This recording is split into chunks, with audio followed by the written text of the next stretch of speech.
What's good, folks? Family, friends, loved ones, enemies, frenemies, wizards, witches, muggles, mudbloods, people of Middle Earth to another episode of Disguised Coverage, the only podcast in existence that gives you an equal amount of blueberries in each muffin, and that is presented by the best pizza in Buffalo, New York. That is One Pie Pizza. Find the online menu in the episode show notes, whether here on YouTube or whichever podcasting app or platform you are listening to this show on. I'm your host, Anthony. Find me on Twitter at pro__Ant. That's pro 2 ANT. In tonight's episode, the technical difficulties from StreamYard that plagued me going live were not enough to stop me and my guest tonight from diving into Bills versus Patriots in the front half of this episode. The X's and O's, the matchup pieces, the schematics, the bones, anything and everything that you need to know that will decide this Bills versus Patriots matchup here in week 7. We're going to dive into that on the front end of the show. On the back end of the show, going to dive into some pieces coming out of that Giants game for the Bills. I wanted to highlight a couple pieces, a couple players, just things that stood out. There's a whole lot of conversation to happen for the Bills and around this team coming out of that Giants game. So obviously we'll dig into the live chat and all of those pieces on the back end of this show. But like I mentioned earlier in this intro, the front half of this episode, the front portion of this episode, we'll be diving into the X's and O's and the schematics and the bones and the structure of Bills versus Patriots. And to do that, I am joined by one of my favorite guests who I have on this show. He's in the green room right now and he just shrugged, but now I'm just going to I'm just going to leave you down there. I don't want to bring up. I'm just kidding. Mr. Taylor Kyles of Patriots CLNS, formerly of Next Gen, which is where you were when we first started talking to each other and I first had you on the show. I've been on your show. You've obviously been here. You're one of my favorite people that exist in the Twitterverse and kind of just in life. I think you're awesome and you're fantastic. So welcome, and I appreciate you being here. You have the best intros in the game. I blush every time. I'm so grateful. Yeah, it's kind of funny. The first time we ever did one of these, I think I was in one of the pods in the NFL Network, like headquarters. And now, look, I've got an avatar poster. I've got Funko Pops. Like, a lot changes, man. But as always, I'm super excited to be on.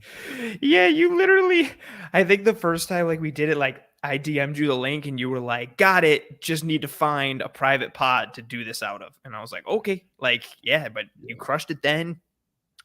You've, continued to climb and now you're doing awesome work for CLNS covering the Pats and living that beat life. But, for listeners of the show who may not be familiar with Taylor, why I gravitate towards his work, just the film stuff you do and ball and the scheme and the structure pieces and everything that I gravitate towards. And I think that's, so many people do it now, but so many people don't do it the right way or have the right knowledge, and you do. And then especially having that as a beat guy where I think, and again, I'm not saying this is bad for beat reporters who don't, but a lot of the guys on the beat, they don't know ball and the X's and O's and the structure, and they just do the pure reporting thing, which is fine. You do that. You do like the vehicle and the medium for the players to the fans, but then you're also able to dive into the tape and break things down. So I respect the hell out of you. I appreciate you taking the time and bearing with me with the technical difficulties. I was texting you and freaking out and you were cool about it. So I appreciate you in that regard, even more so. But Taylor, I got to bring up this comment real quick. Roy says, you changed the tree up to see if I noticed. I just changed it in general. The wife changed it. There's no more regular like Halloween garland now, which is black garland with little ghosts, little spooky ghosts. Aww. Because, Halloween. Yeah, boo. Also added some adorable little black cats and some pumpkin action in the back there. One's got a little witch hat.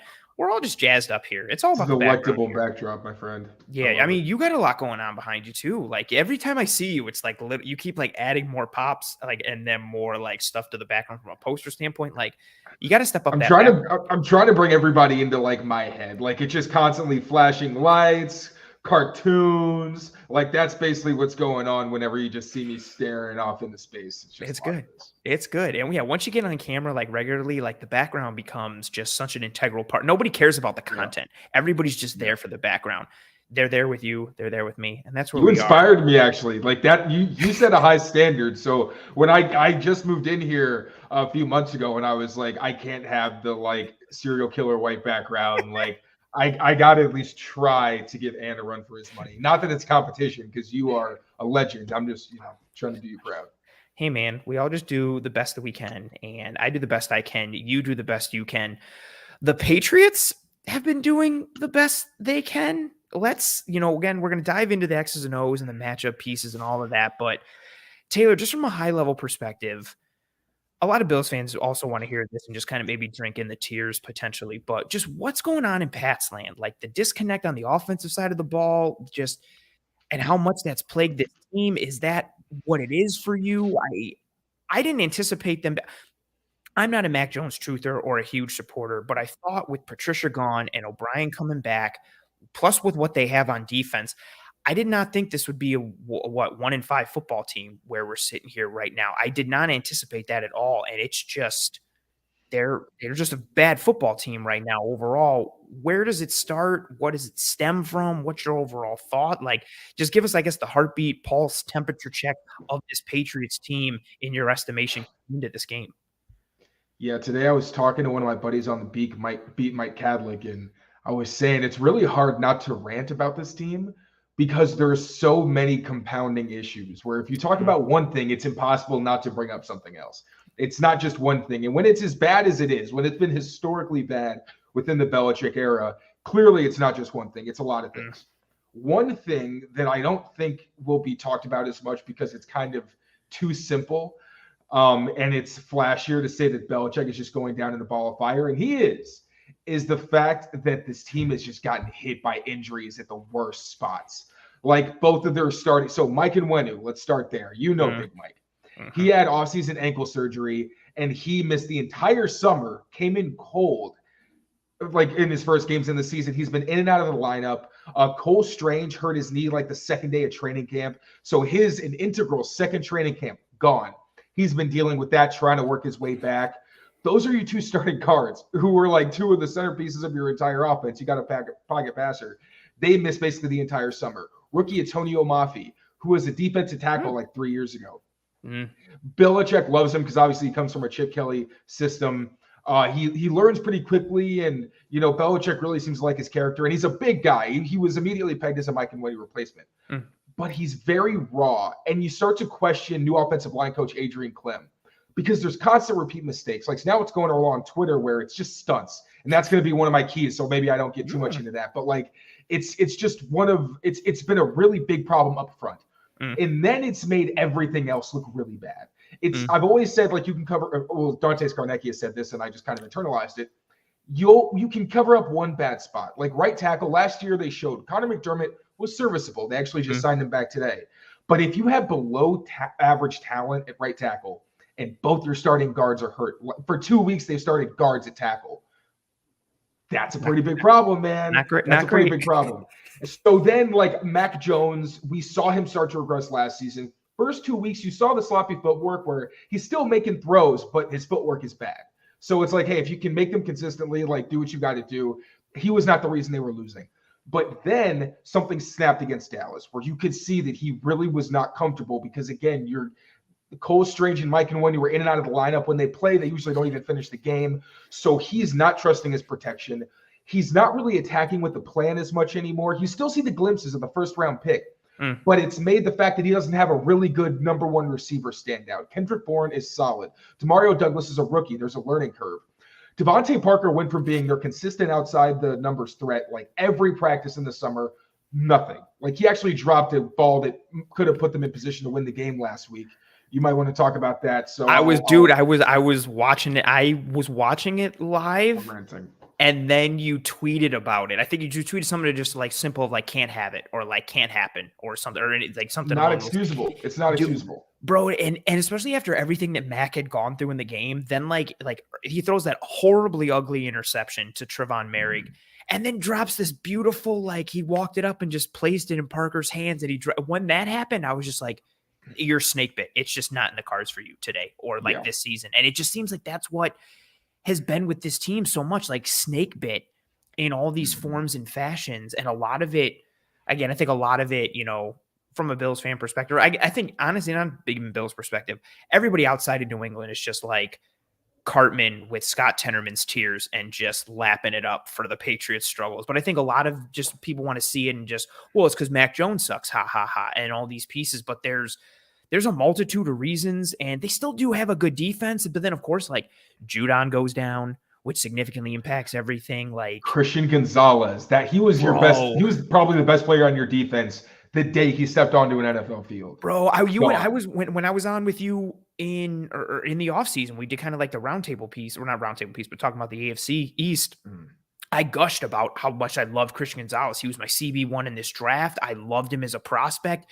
Kills it in camp. Is looking good in the regular season. He's out there, covering Tyreek. Tyreek gave him a lot of, positive feedback and review after they played the Pats, talking about how good he is and all this kind of stuff. And then, of course, like he goes down and he was also like, I don't want to spoil one of my pieces, but like how he fit into the secondary. I think I spoiled half mine. Right? The episode's done. Like we don't have anything left. It's just what's happened to them is super unfortunate. But if you're outside of New England, everybody's loving it, which it's blame Bill the GM. If you want, if you need someone to throw your tomatoes, well, not tomatoes, I guess someone to thank. If you're outside of Pats Nation, really, it's Bill the GM. I've tried to find reasons. It's like in Bill we trust. I watched them win a lot, so it's kind of hard to shake yourself out of Bill really might just be behind in the times. Yeah. I thought there was some grand plan. They've had some bad luck, so it's been kind of excusable in other seasons. Last season's coaching situation was when I started saying, okay, something is very wrong here. And this year, it's all the bad roster decisions are just in the light of day because of those injuries. And it's just fundamentally they're very broken. And it's getting to the point where it's kind of hard to see a way where this team rebounds, because I don't know that they've got that clutch gene, that toughness, where you see some teams, you're just as a sense of pride, even if we're rebuilding, if we're trying to get to something else, this is for us. I don't feel that. You feel there's camaraderie in the locker room, but just in terms of gutting it out in tough performances, there's no finishes. And that's been the case for a while. So it's all the times you tried to kind of understand, Belichick's got a plan. Now it's no, there wasn't. The plan wasn't good enough if there was one, and it's really being exposed this season. It's incredible. It's incredible. Yeah. All right, I'm done. No, you're good. You're good. We're gonna go into it. I do have to. I'm venting a little bit. No, I'm here for you. Whatever you need, I got you. Super chats always get brought up on the show, so I have to bring this up. I don't know if this is a serious question or real, but I'm going to present it. Carl, thank you for being here. Thank you for the super chat. Carl says, Taylor, how long before Mac Jones gets benched for Malik Cunningham?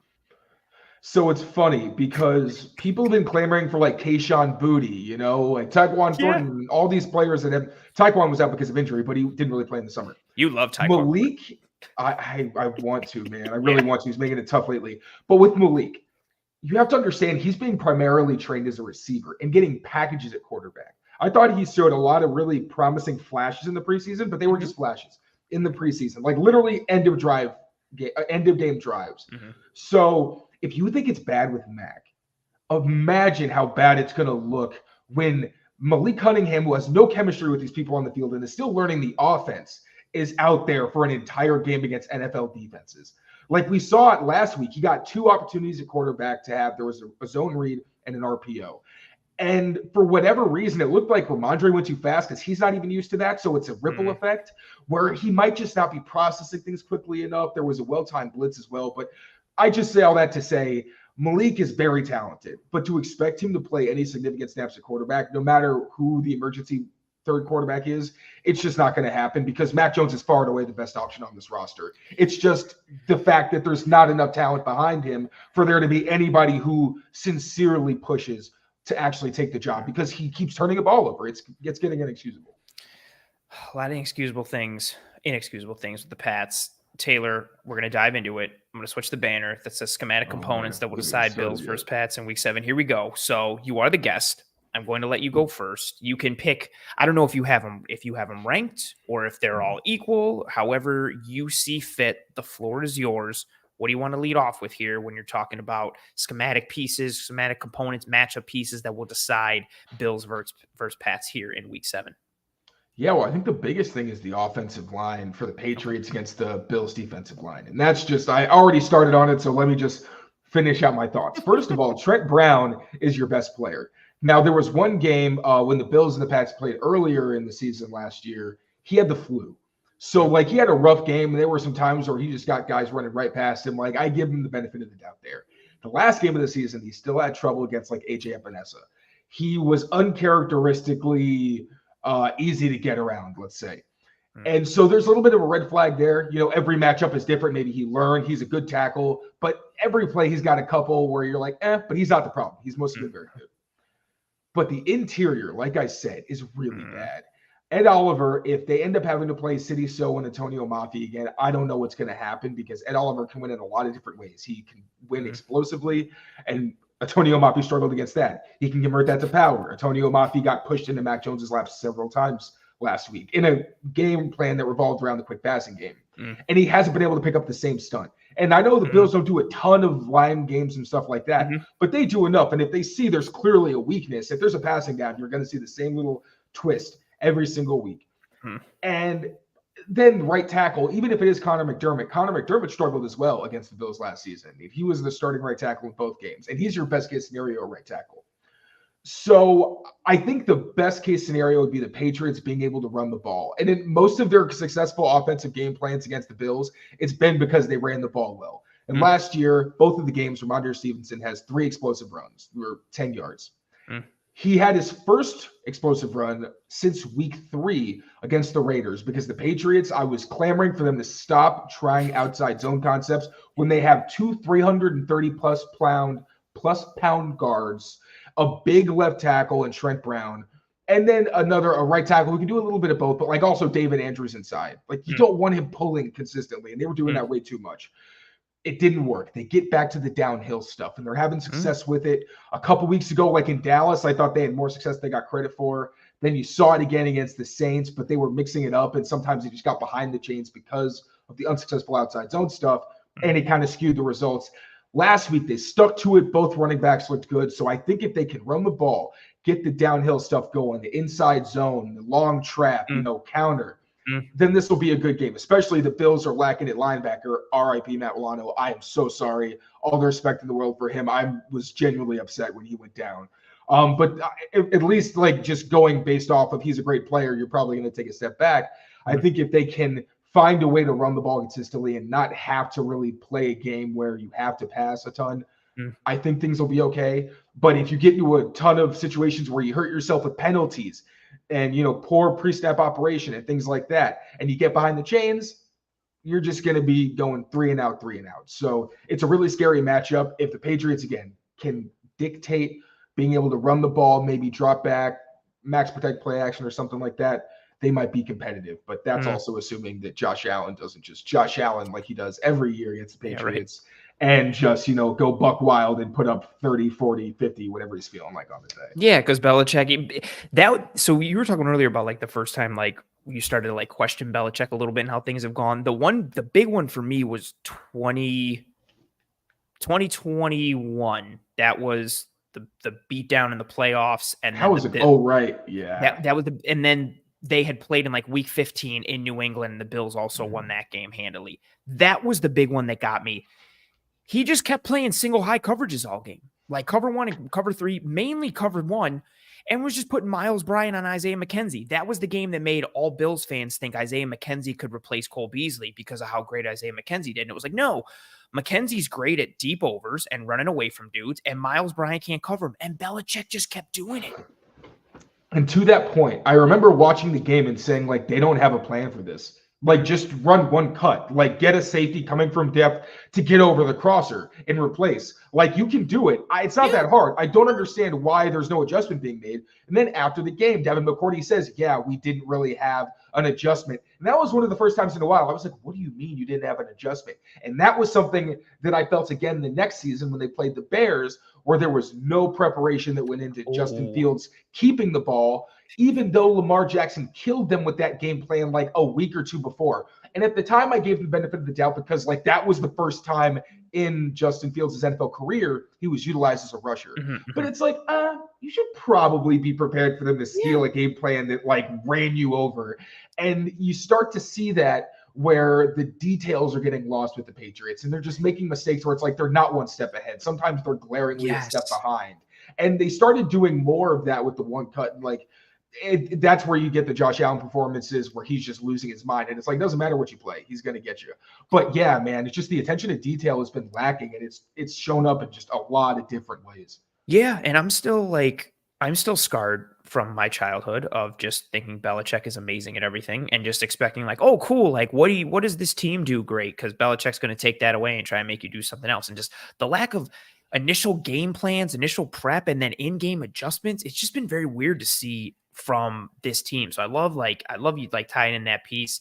And I like your first matchup piece when it comes to like that offensive line, how it ties in with the run game. Because, and you nailed that. I obviously don't watch as much Pat's tape as you do, but I was just like them going with the outside zone stuff and trying to use more like non-downhill power type runs. I feel like that's like their bread and butter. You got Ramondre, the type of line you got, yeah, like trap and wham and just take advantage of these like one gapping penetrating fronts. Use your physicality, get Ramondre downhill. Like Ramondre's not slow. He's got speed. I don't want to run a ton of outside zone with him. I want to get him going downhill. I want to create vertical displacement and attack, and especially against a Bills front that is without Daquan Jones and potentially can get got a little bit with the power run game. The Giants did it in several pieces, in several plays, really the same play, which we're going to break down on the back end of this episode for everybody who's watching. I'm going to show some tape there for that. The Giants started to work some gap stuff, and it worked against the Bills. Bills eventually corrected and adjusted for it, but like I'm so used to seeing that game plan from the Pats against the Bills, and so I'm anticipating that. That was one of my. Oh, go ahead. What was the counter for the Bills? How did they just start slanting it and having the guys come down? So it was literally they ran the same play back-to-back drives. It was just a simple shift into three wide receivers to the left, nub formation, tight end to the right. The first time they ran the nub into the wide side, second side, the nub was into the boundary. They would bring jet motion with Jalen Hyatt. It was literally the same play every time. They would shift Bellinger to make it the 3 in the nub. They would send Jalen Hyatt in jet motion, and then they would pull the left guard. The first couple times it worked, and the first major one that it worked, they pulled the left guard, and then they would have Darren Waller climb to the second level to take Terrel Bernard. So the jet motion shifts the Bills players at the second level, Dorian Williams, Terrel Bernard, Taron Johnson, sets up the angle for Darren Waller. Bernard, the first time, tried to get over the top on Darren Waller, played it more to the outside. Barkley ran it right up the gut, gouged him, ripped off a quick, like 20-yard run. The adjustment for it, instead of having Bernard get over the top, they had Bernard just shoot inside. So by the time Waller tried to climb to him, Bernard was just zipping and shooting the gap. So, and he made the play. But even if he didn't, he's taken away that runway, forces it outside to Dorian Williams, and then the corner who's unblocked on that side, who they're trying to set that piece up anyway. So it was a nice little adjustment from them. But, Ed Oliver had some flashes in the game against the Giants, but he got wrecked by a couple double teams. He got chucked inside a bunch as well. He's been very good. Yeah, he's been very good this year at splitting double teams, anchoring. He'll drop that knee and hold at the point of attack and then split and get through. Like, he's been very good overall, but especially against double teams, and especially considering, that's not his forte. We know he's like a smaller, quick, one gap and penetrating type of defensive tackle. He is your prototypical type 3-tech kind of guy, but he can get got with double teams and some power pieces. When he does lean into that aggressive side, he's the prototypical, defensive tackle that you trap or you run wham against. I still have the nightmare visions of the Colts running all over them in the regular season and Jack Doyle just wham.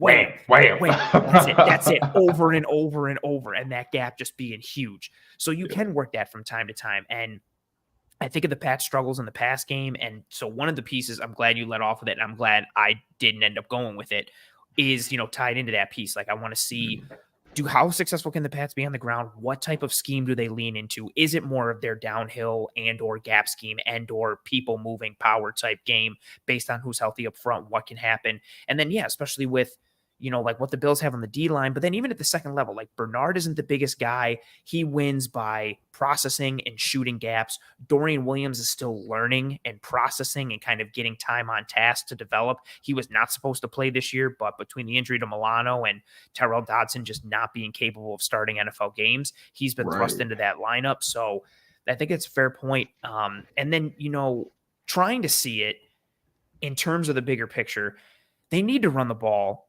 because of the Pats pass game. If people are watching on TV or you watch it on tape, it's bad. Diving into the numbers, I did not realize, man. So like my first official like matchup pieces, how limited does that Patriots passing game stay versus the Bills defense that is extremely strong against the pass up front and on the back end. And that ties into the run game piece as well, because if they can run the ball successfully, they don't have to worry about the pass as much. But the Patriots passing offense, so not just solely Mac Jones, the passing offense as a whole, anybody who's thrown for them, they are 32nd in EPA passing the football at negative 70.37. The Browns are 31st at negative 58.63. They're almost 2 touchdowns worse in terms of total EPA passing the ball, 32nd. As a team, they're 31st in QB rating at 72.6. They're 28th in yards per attempt at 5.9. I'm so sorry to rattle off these numbers for you. I can tell you're not enjoying it. They're 26th in on-target percentage at 71.1%. They're 26th in completion percentage at 62.1%, which is wild considering their yards per attempt is only 5.9. They're 30th in passing DVOA. And then Mac Jones, just Mac Jones, amongst 38 QBs this year that have at least 20 attempts, 5 touchdowns, 7 interceptions. 7 interceptions are the second most.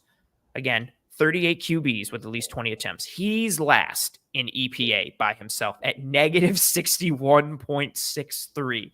He's 32nd in rating at 74.4. Your face is killing me. I have to stop looking at you. He's 31st in yards per attempt. He has a rating of 76.5 when he's not blitzed. He has a rating of 67 when he is blitzed. 43.3% of his passes have come between 0 to 9 yards, 20.4%, 10 to 19, 19.4% behind the line of scrimmage. And then I have, the technical difficulties that plagued me before made me have to shut down my browser, but I'm going to go back and pull up this passing chart from this last week. I feel like I'm being hazed. I'm sorry. I want to pull up this passing chart from Mac Jones versus the I was going to say Oakland Raiders, but I corrected myself. The Las Vegas Raiders, and just this passing chart, man. This passing chart, man. Against, and I swear this isn't shout and proud. Like I'm not trying to bathe in the sadness here. This is literally his best game since week 2. This was his best game since week 2. 3 passes over 15 yards. It was all quick game. Quick game. Pretty much every throw here is 11 yards and below. Like after he threw his first interception, they put a parking brake on him. I'm dead serious. He only threw quick outs for I think 8 straight attempts. I've never seen that outside of a rookie who's replacing someone who's hurt or not prepared.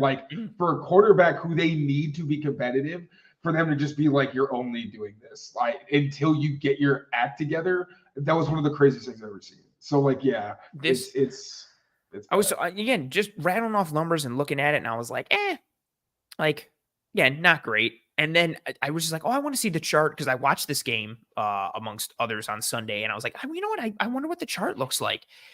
And I kept thinking I was looking at it wrong. And then I was like, no, he's only there's nothing. And not even in the intermediate, not even pushing 10 to 19. Like you said, that's pure parking brake stuff. Everything is 11 and below. And just, it's so hard in today's NFL to live that way. You're not generating explosives in any way. No, it's not hard. It's their points scored shows that it's literally impossible. Dude, it's just, and it's really bad. And again, not to bathe in it, it's really bad. And then you tie that in with, the Bills defense from a front and coverage perspective when it comes to the pass, tied for first in sacks. They're first in sack percentage. They're third in pressure percentage. They have the 7th best EPA per pass allowed. They have the 6th best in defense in terms of QB rating against allowed. They're 8th in passing DVOA. I do want to see, like I mentioned, how they continue to adjust to life without Daquan Jones. Von Miller is starting to get up to speed. Dorian Williams filling in for Matt Milano, getting acclimated to life in the NFL. So there are some questions within the front still, what are you going to continue to get on the interior rotation from Poona Ford, Tim Settle, Jordan Phillips, Ed Oliver? Does AJ Epinesa continue to flash? Leonard Floyd has been a godsend. Rousseau is great. With how he's ascended. What do you get from Von as he continues to get worked in? So there are some questions I guess in like good ways for the Bills, front, but they've gotten pressure with 4. Their blitz packages have been really great on third down. A lot of what the Jags did to the Bills in London, the Bills have been doing to offenses all year, creating free runners off the edge, manipulating protection schemes, running simulated pressures, creeper pressures, showing pressure and dropping, just a lot of confusion up front. And against the Patriots passing attack that has been very toothless and very worrisome, I look to see how much does that pendulum stay in the favor of the Bills? Does it swing to the Patriots at all? Does it get manipulated by the Patriots run game if they can find success there? Yeah, that's where I'm starting it again. Man, I was not expecting everything to be so bad. The EPA number is nuts as a team passing the ball. Last in the league Well, it's at because negative defenses 70. are scoring on them. Yeah, It's like it's not even. That's why it's not as bad as you think. It's because you would never go in expecting for an offense to have been outscored by like 20 points on offense. Not even like inconscionable. it's wild. Like that I'm bad. hurting, And yeah. I just didn't, again, I'm not a Mac Jones truther. I just didn't expect this level of, and even again, the offensive line concerns throw everything into flux, similar to in a different way, but similar to the conversation, last week going into Bills Giants. Like so much of this Giants offense is just like their offensive line is completely screwed. Like they're playing third and fourth stringers. They're playing guards at tackle and doing all this stuff. They, Justin Pugh came back after not playing for like a year and a half or whatever. And now he's starting at guard, but then he has to kick out the left tackle because your backup left tackle gets hurt. Like the Giants line was screwed. The Pats have not been good up front from an injury perspective. Not as much of a DEFCON situation as the Giants is, but yeah, just those numbers were legitimately shocking to me. And, I'm sorry to put you through that. But, the floor is yours again. I literally felt like you were bullying me. That was crazy. I just had to sit here and take it. It's okay. Felt bad. I felt bad reading it. I felt bad typing it. I felt worse reading it. I don't feel great right now. But the good news is the floor is yours again. Your second point. Hooray. Feel free. Yeah. Hooray. I'm sorry. The mic is yours. Do as you wish. All right. So next I will go with, we'll stick with trenches because everyone loves to talk about the trenches. Trenches are fun. Patriots defensive line has talked about Toothless. Their pass rush is gone without Matthew Judon. And I thought that Josh Uche would step into a, primary pass rushing role and be fine. And if he was number one. He was number one in PFF's pass rush productivity last year. He had a monster of a year. He was tremendous. Yeah.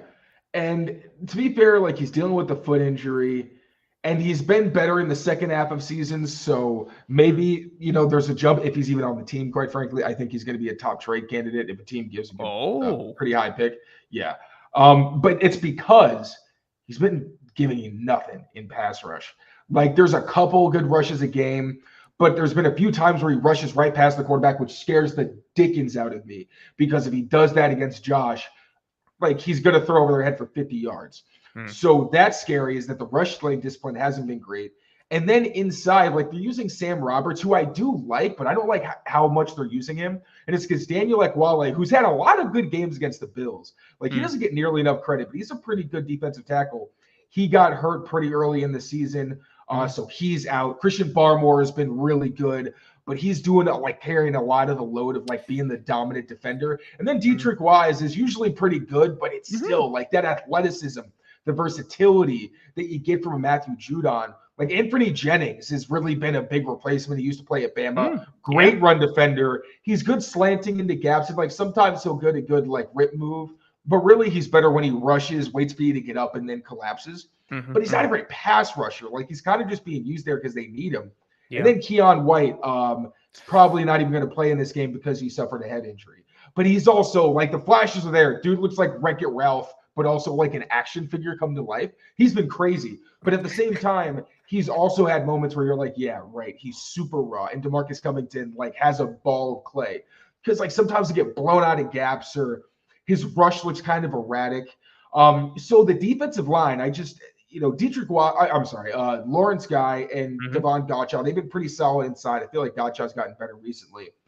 So I don't think you can just run on them on the inside, but I do think that especially with like James Cook, I feel like he's going to be able to rip off a couple big runs because as much as I like Jelani Tavai and Juwan Bentley, I feel like all it takes is like one little crease and one mistake. And it's kind of like what Raheem Mostert did against them, where he ripped off a lot of good runs because of the speed and because they got good angles in the run game and they were able to get a little bit of movement. So as a pass rush team, I'm really worried. I think Josh Allen's going to have a lot of time. And I think that he's going to be able to run because I'm not sure they're disciplined enough to keep him in the pocket and stop him from scrambling and making plays. But also, I think they're going to have to blitz him a lot. And I think that's a dangerous world to live in if he's locked in. Like we saw it a lot against Garoppolo and Hoyer. I don't know if we'll see it again, but it was kind of a similar plan where you got a number one threat and they were trying to take him away. So they were just like, let's rush so you don't really have a lot of time to think and you got to get the ball out. But like, that's a dangerous world to live in.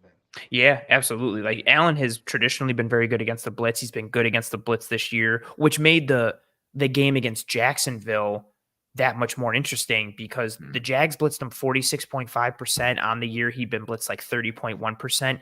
And they held him like 50% completion percentage, 67 yards, like 3.7 yards per attempt versus like 8.1 on the year. Like the Jags did what no one else was able to do, but they really got him into a lot of third and longs and just were able to lean fully into, Mike Caldwell being of the Todd Bowles tree, just really fun, exotic packages on third down. And if you're consistently living 3rd and 7 plus, Caldwell and coordinators like that are just going to get into their bag and just do a lot of fun things. I love the Keon White mention. I had so many discussions about him draft time because I just did not see it on the tape. Like I just was not impressed seeing him and I saw him at the Senior Bowl. And you mentioned like he's like an action figure or whatever, like come to life. Like dude was just huge and cut. And all I remember every day for Senior Bowl practices, they'll throw up because everybody's got a tracker on and they'll throw up like all different stats and measurables from like after each practice. And so Keon White's group was always in the morning and they would show up like, like fastest defensive lineman from the day. And Keon White was, and I don't remember, but like I think it was like 25 miles per hour he'd hit, or whatever miles per hour he was hitting, or maybe it was 22. It was low 20s, low to mid 20s. Oh, no, I'm sorry. It was like 22 consistently, and everybody else was like 17, 16.8. Like he was consistently just dogging everybody with how fast he was. And so then I went back to the tape, and I knew like, I think Daniel Jeremiah, somebody like loved him and had him as like a top 15 prospect. And I was like, oh, okay. And I watched the tape, and I just didn't get it. He went to the Pats, and I was like, you know what? If anybody's going to make him sick, it's going to be the Pats. This guy who's all toolsed up and traitsed up, but isn't polished, he'll go and he'll kill it. Flashed in the preseason a bunch, but then, come regular season time against the starters, you're seeing that rawness. So I love that you pointed out that piece. And your second point kind of ties into mine a little bit as well. I niched down a little bit more. I focus mainly on the Pats run defense versus the Bills run game. The Bills run game has been a strong pivot for this team this year and actually been like a really good pivot for the offense in general. It helps take pressure off Josh Allen so he doesn't have to do all the heavy lifting. You saw what it did Sunday night against the Giants. They came out in the second half and just ran it down the Giants' throat. Like they have the ability, their downhill run game now with the addition of Connor McGovern and Osiris Torrance, they have a real vertical displacement aspect to their offensive line. They can move you off the ball. James Cook eats up yards in a hurry. Latavius Murray looks like he's 25 years old with the juice that he has in his legs. He gets downhill fast. They have their top 5 or top 3 numbers haven't fully come out yet from the tendency report for SIS from last week, but they're one of the top teams in the league in terms of using gap scheme runs. Granted, duo comes into that, and they run a crap ton of duo, but duo and mid zone and tackle wrap and some pin and pulls and some GH counter, and they move you. Like they create displacement, they pin well, they open up, and then you pair it with their play action game, which, yes, you don't need a good run game to have a good play action game, but it does help.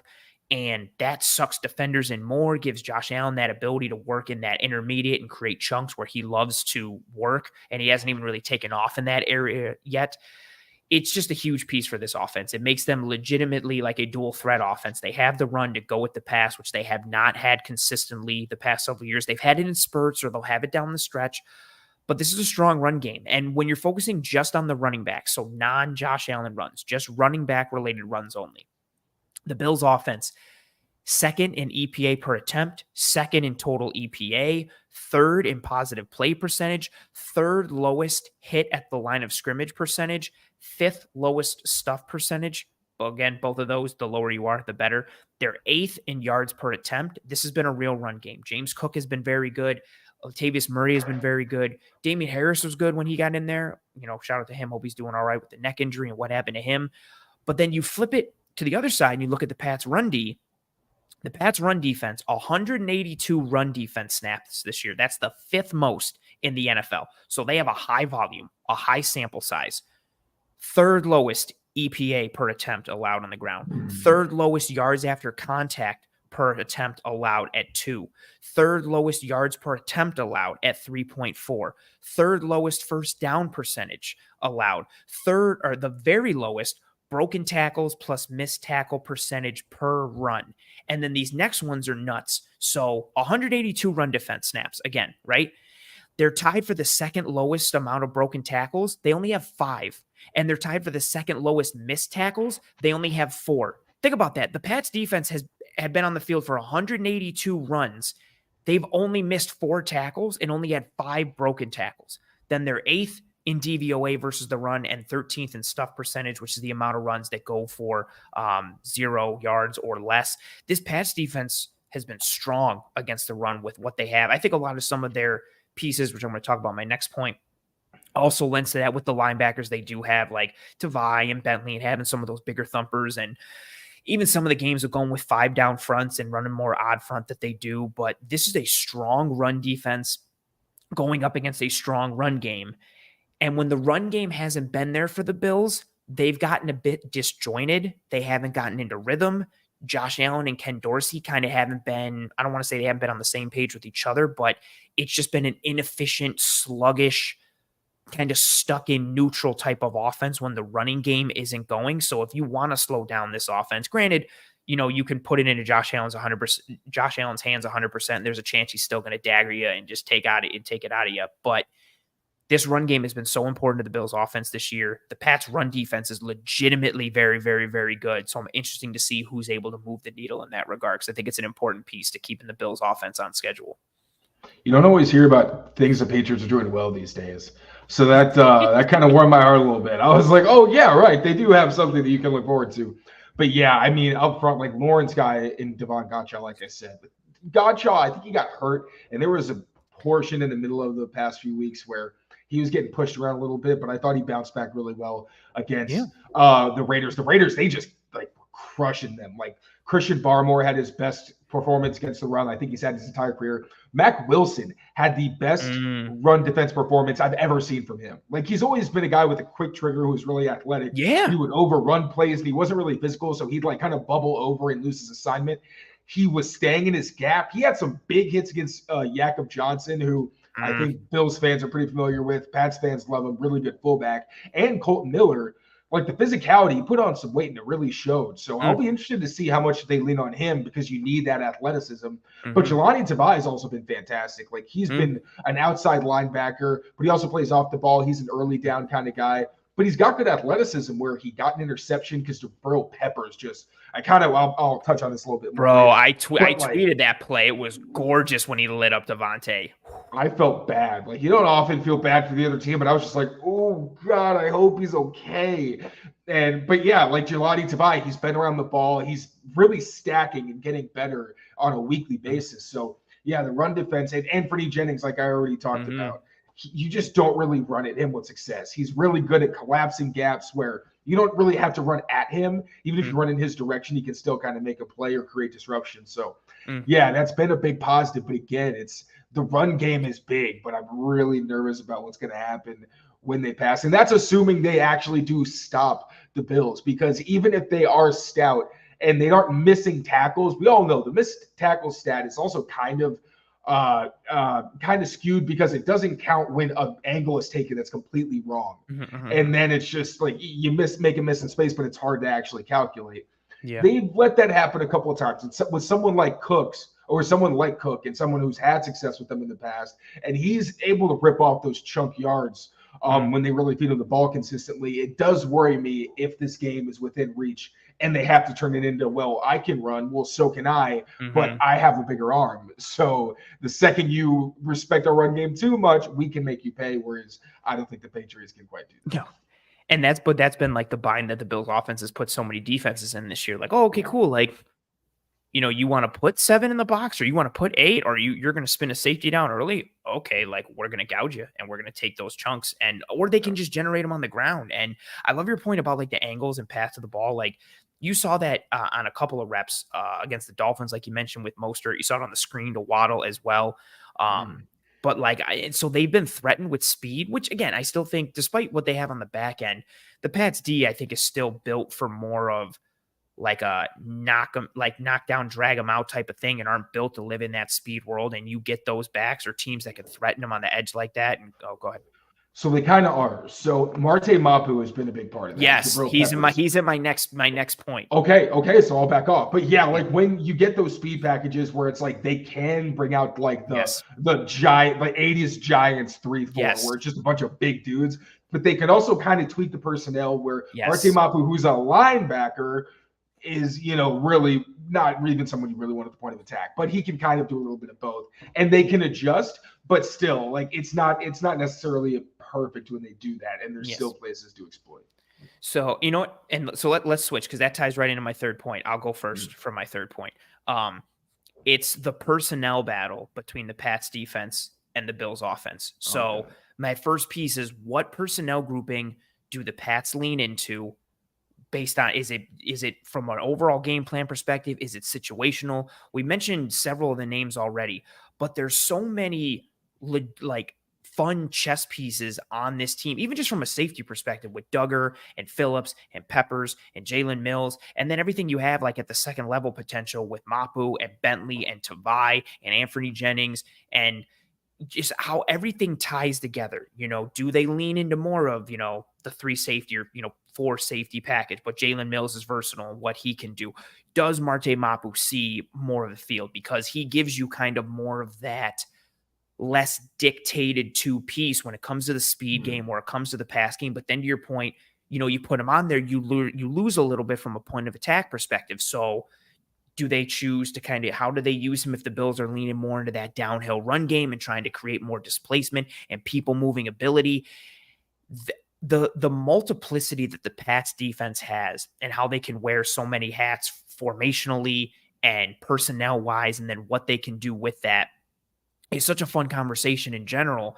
But then especially with the Bills offense, with what they've done with their multiple tight end sets, with what they can do out of 12, with what they can do out of 11, what they can do out of 21 when they put Reggie Gilliam on the field. They can put players in different positions than they have this year, lining up in 21 and, putting Gilliam hipped off and having Latavius Murray in the slot or outside, and then having Trent Sherfield in the backfield or Deontay Hardy in the backfield, having Stefon Diggs in the backfield, doing all of these different pieces or doing all of these different things from a piece perspective as far as alignment mixed with the personnel, being able to get to different run packages and passing concepts out of the same, heavier pro personnel looks, let alone what they can do in 12 with Kincaid, should he play this week, which it looks like he will, him partnered with Knox, or even Morris and Knox.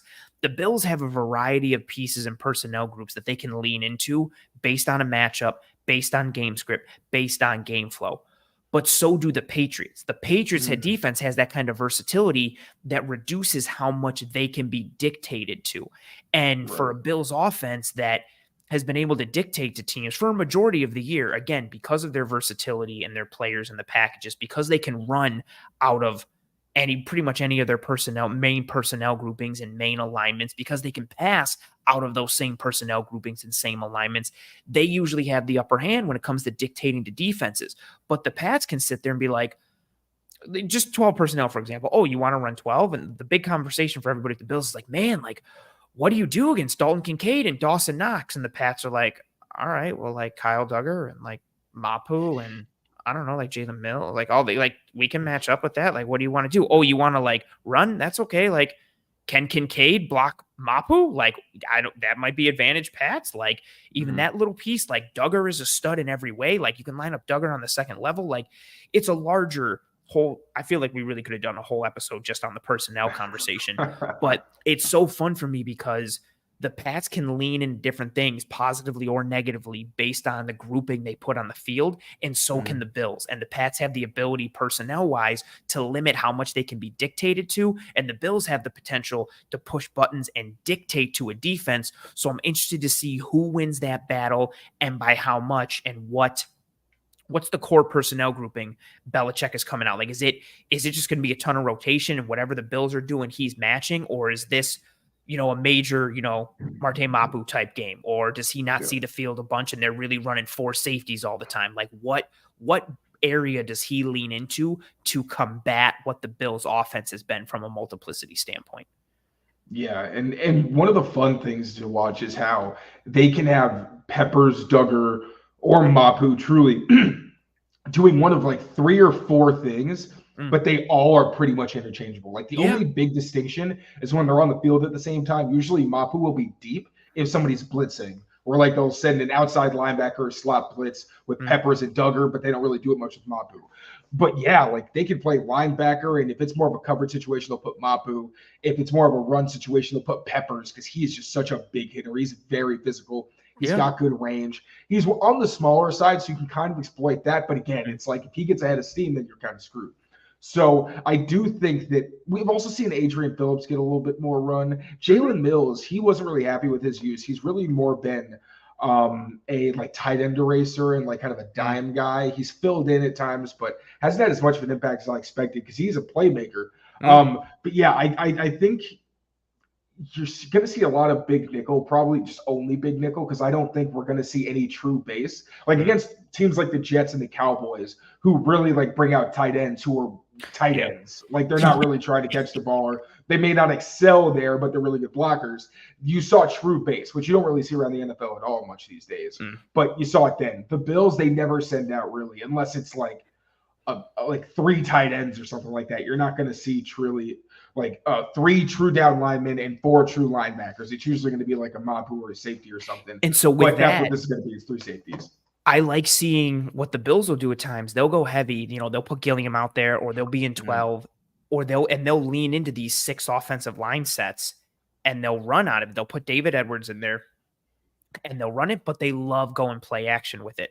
So like, how did the Patriots that's one little niche piece. How did the Pats choose to match that right with their bodies because of what they can do and what they like to do? Like, it's a big conversation. And then there's all these little ones based on all these intricacies and all these pieces. Like, I feel like the Pats are one of the few teams, and we talked about it on your show earlier in the year and in the offseason, like, they can just match up with you offensively in so many ways, based on what you want to do. It feels like they have a counter based on the bodies they have, based on, they're in that mold of, I hate using it because I think it's a misnomer and incorrect, but the whole positionless football type of thing. Like, they can lean into that piece. And when you can do that, it reduces how much teams can dictate to you, because you can just be like, oh, you want to go 12?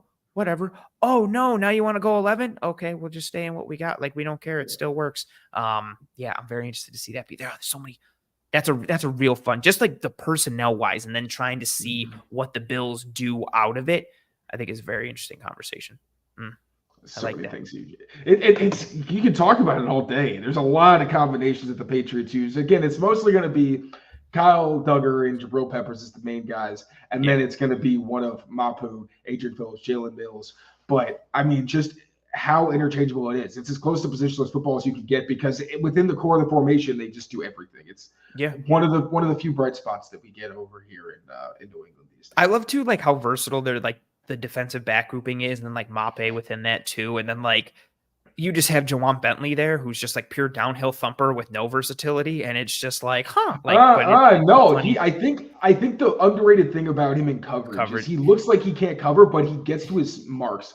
He gets where he's got to be, and he takes away first reads because it's like, well, you're not really going to throw to someone who's shooting up the middle of the field. Like if someone's running with intention, unless like Josh Allen might do this, like he's one of the few people who'll be like, yeah, I like the matchup. Most people aren't going to do that. And I think that is an underrated reason. And he tackles very well. I just want to give him his respect because he's more versatile, and as a blitzer, he's been one of their few pass rushing assets. So if I can get him fair. If I can get him coming downhill against the run as a blitzer, like whatever, I'm living in that world all day if I'm the Pats. Yeah. I would, but like if we're putting from a coverage perspective, if he somehow gets isolated against Dalton Kincaid, I'm taking Dalton Kincaid every single day of the week. Like even though he is a rookie. Like that, and that's like where, like if we're talking to your point, he's a vet, he knows what he's doing, especially in this defense. If you're just talking like get to a spot drop zone type of piece, like he can get there, he can read a QB. But if I can isolate him in a matchup, I'm taking that aspect every day versus. And to your point, like when Josh Allen's locked in and he just check down, like you saw with Devin Singletary, it would just be like you're picking up like first downs, 8 yards every time you check it down. So also to your point, he does take away the downfield throws, but when it comes to underneath stuff, like he's not Fred Warner where he can close that gap really quickly. And see, that's another point too. Man, this conversation is so fun. Like I think back to, when Allen peppered Singletary like that. Now, okay, are you guys going to fly off the handle in that second level and make sure you cover deep? Checking it down to James Cook is a significantly different piece than it is checking it down to Devin Singletary, because Singletary would get 8 or 9, and that's it. Cook can take that 8 or 9 and turn it into 15 or a house call, and that's the piece. Like, if you guys are bailing too early and evacuating that second level, Allen can take that. Now, will he take that is another whole nother conversation, because Josh Allen week to week, sometimes he's like, I'm just going to be surgical and take what they give me. And other times he's like, no, I'm just going to push it downfield because I want to. Or no, I'm just going to throw it to Stefon Diggs all the time. So the Josh Allen variable is also a piece. But, oh, man, this is good. This is good. But now I've spoken too much. The floor is yours. Your third point. What do you got? I can't not talk about Steph. So Stefon Diggs. And it's kind of interesting this time around because in 2021, J.C. Jackson was his shadow. In 2022, it was Jonathan Jones. Now, both of those guys were very competitive against him. Jonathan Jones the first game was really bad. Like when they had the red uniforms, they were in Foxborough. Like there were times where Steph was just Steph and made great catches, tight throws, and like crazy routes where like one of his touchdowns was slant and out or whatever, like a whip or something like that, where it was so well. Jonathan Jones's eyes weren't in the right place, but I'm like, if you were looking at his hips, you still would have thought it was a slant. And in the red zone, you dive on that. I'm not even mad. That's like, the one where he almost kind of like stacks Jones and just sells it a little bit this way and then pops it back out to the left and separates. Yes. Yeah, that was filthy. It's like he ran a slant until he didn't. So like, I can't get mad at you for thinking that's what was going on. But there were also times where like he didn't tackle, or he was just not, again, like when you're not looking at the hips, you can fall for like Steph is going to use the head fakes. I call him Steph like we're friends. I don't like Diggs feels disrespectful. I just have so much respect for him. I feel Mr. like Diggs, he's my friend. Mr. Diggs, Mr. Diggs, sir. But he's just so good that you can't rely on just like your coverage being enough. But at the same time, Jonathan Jones is really good at playing through the whistle, and he's going to be competitive. But the thing is with JC, who is his shadow again in 2021, the bad was really bad. Like where JC's trying to like look at Josh Allen and Diggs is running right behind him, or he's missing tackles or taking bad angles.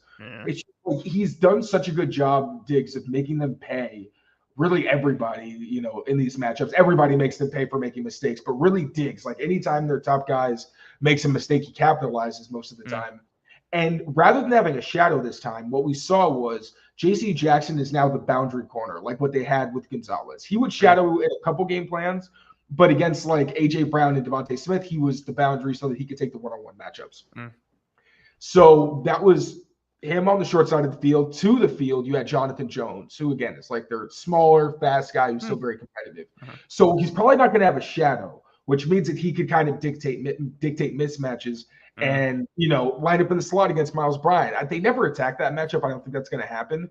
But, if they decide to press that nerve, maybe it's an adjustment they force. There's also the added layer of Jonathan Jones already had an ankle injury, Mm-hmm. got a knee injury in the Raiders game. So he might not even play, which means that they're probably going to put out Shaun Wade, who's like doing his best out there, but his tackling and his pursuit angles aren't great. Like one place his defense has really struggled in terms of tackling is in pass defense. Like that's where I think a lot of the big plays can come from. So I think that if you're missing, like JC and Jonathan Jones already have their hands full. If you're down Jonathan Jones as well, and it's JC, Shaun Wade, and Miles Bryant, that really does scare me. So I think that's a huge mismatch. And if they decide to commit extra resources to Diggs, the Raiders had a great plan last week where when they did that, they exploited other openings. Hello, Gabe Davis.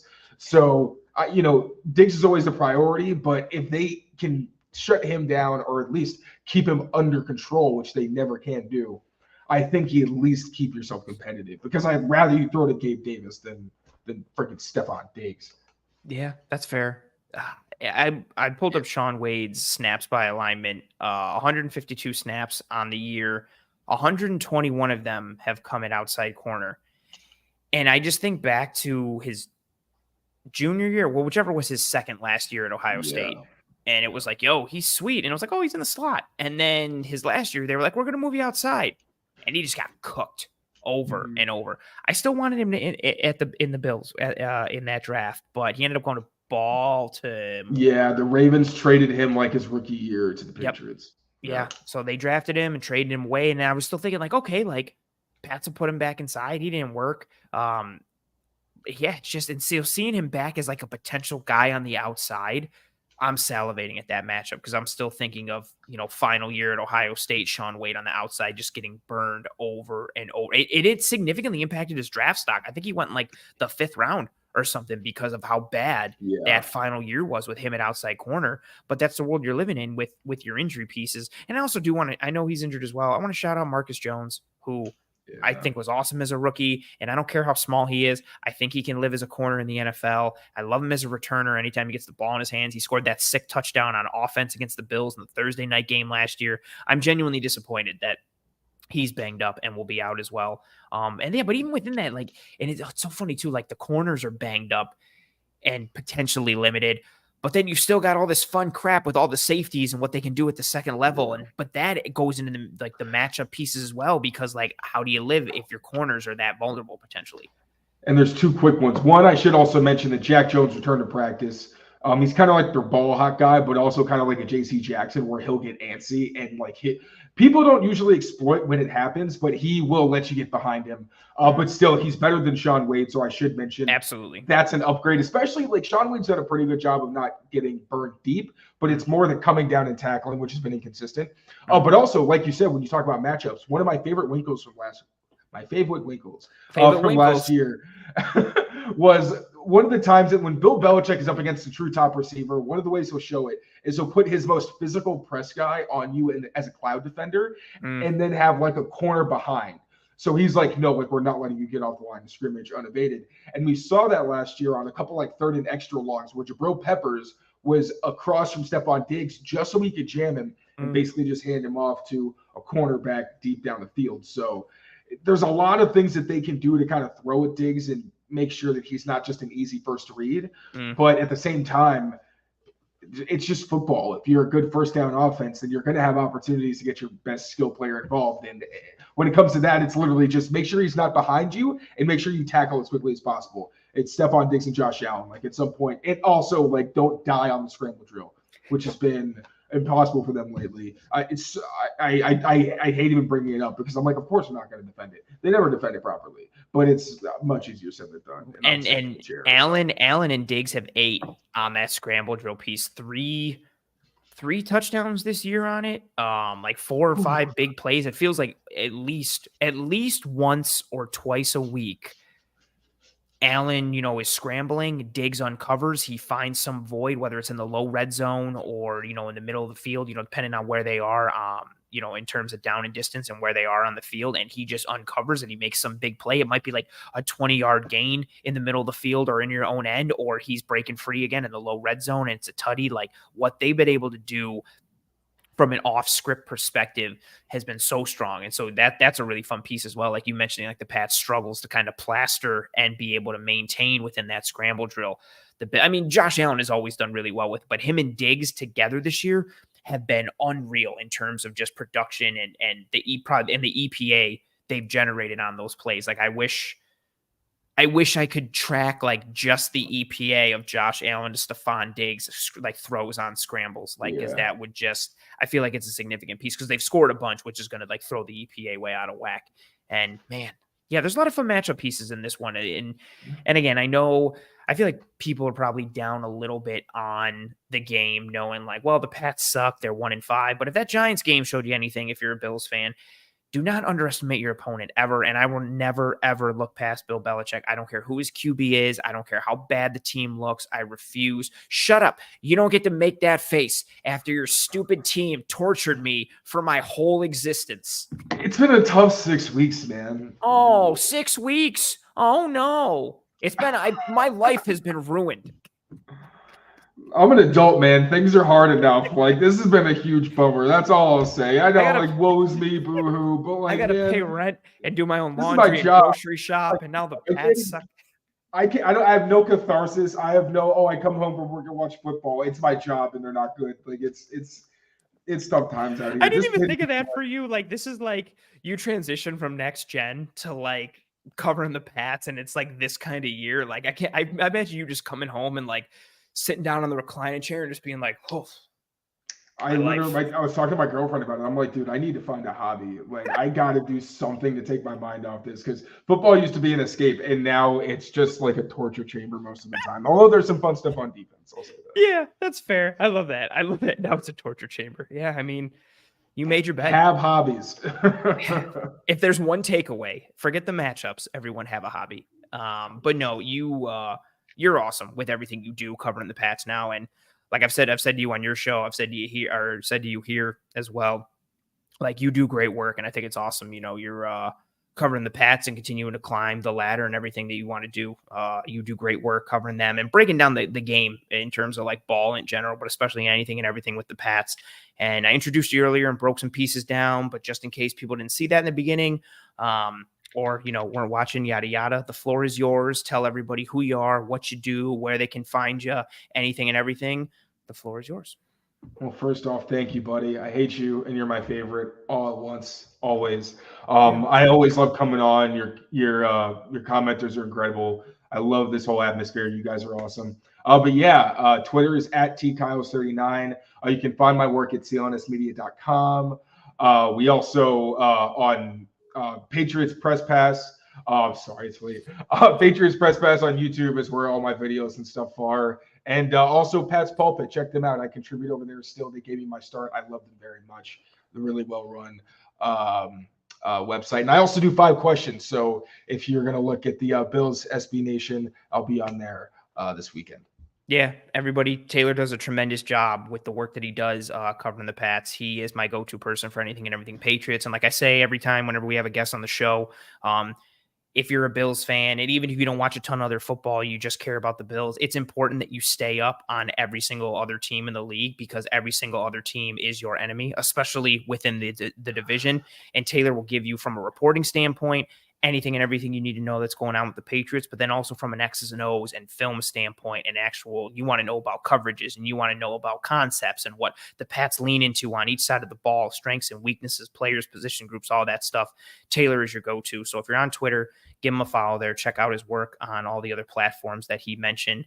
Taylor, it's been real. I appreciate you staying up late with me. Go to sleep, get some rest, have fun covering the beat, and I'll see you Thursday when I join you on your show. I can't wait. I know. I'm very excited. Get some sleep. I appreciate you. Thank you for riding with me, and I'll see you on Twitter. Yes, sir. Thank you, buddy. Bye, everyone. Later, man. Taylor's awesome.